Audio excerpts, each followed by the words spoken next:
दिल्ली में कोचिंग चलाने वाला युवक जब गांव लौटा तो उसके छोटे भाई और पिता ने मिलकर उसकी पिटाई कर दी। घटना जिले के खानपुर थाना क्षेत्र के खतुआहा गांव में सोमवार को घटी। पीड़ित युवक ललन इस मामले में सदर डीएसपी से मिलकर आवेदन दिया है, जिस पर सदर डीएसपी संजय पांडे ने खानपुर थाना को उचित कार्रवाई आदेश दिया है। के पास पहुंचे हैं। हम खानपुर थाना के खतुआ गांव में रहते हैं। दिल्ली में हमारी जो है एजुकेशन इंस्टीट्यूट है।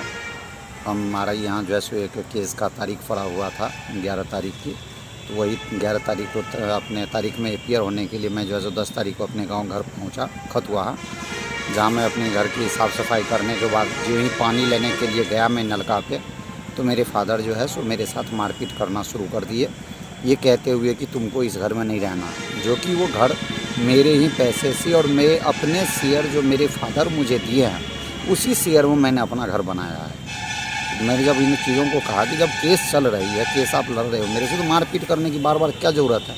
मैं जब कभी भी जितने बार आया हूँ बिहार, हर बार पहली बार जब मैं बिहार आता हूँ तो वो मुझे मारते हैं। मेरा भाई होता है, भाई मारता है, पिता मारते हैं, भाई जब मेरा कोई रिलेटिव घर पे हुआ है तो रिलेटिव लोग भी मारे हैं, जैसा कि मेरा भांजा मारे हुए हैं, उस सब के ऊपर भी केस हो रखा है, केस चल रहा है कोर्ट में।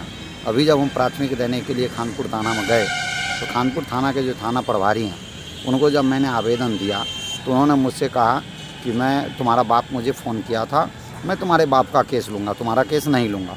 फिर मैं आ जा कर के सदर एसपी को आवेदन दिया, उनसे मिलने की कोशिश किया, बट वो बाहर गए हुए थे, तो मैं परसों उनसे आकर के फिर मिलूँगा।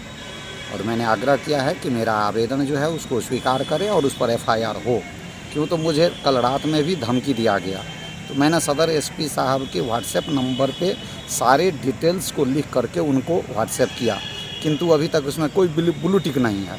मुझे धमकियाँ पड़ रही है, मुझे कहा गया है कि जिंदा तुमको इस बार दिल्ली वापस नहीं जाने देंगे। तो अक्सर आपके साथ मारपीट की जा रही है? जब कभी मैं दिल्ली से बिहार आता हूँ, पहले दिन जब हम यहाँ पहुँचते हैं उस दिन मारपीट मेरे साथ होता है।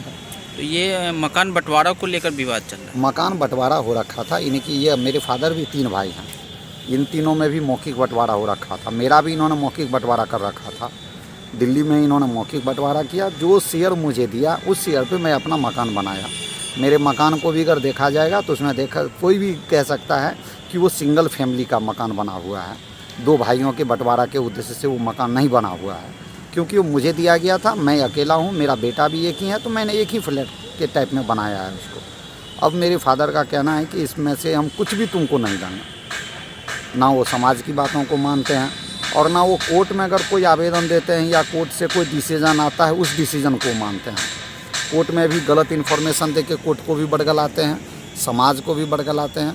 हमारा परिवार समाज के लिए एक बहुत बड़ा कलंक बना हुआ है, बहुत ही दूषित हो रही है परिवार। तो ऐसा हो गया है कि समाज के लोग भी जो है मेरे फादर से एक शब्द बात करने को तैयार नहीं होते हैं, क्योंकि वो किसी की सुनते नहीं हैं। वो अपना ही जिद डाले हुए हैं कि हम इसको ये घर नहीं देंगे, ये हमारा बना हुआ है, जो कि उनकी स्थिति ना अब है न पहले था। जब मैं 2017 में मकान बनाया तो उनके द्वारा जो लिया गया 20 साल 25 साल का कर्ज था वो भी मैंने सधाया है। लगभग 4 लाख रुपये का कर्ज उनका मैंने सधाया है। और वो बोले थे कि जब तुम्हारा भाई इंजीनियर बन जाएगा, कमा खटा लेगा, तो ये 4 लाख में से 2 लाख 2.5 लाख रुपया हम तुम्हें उस भाई से दिला देंगे, अभी तुम दे दो।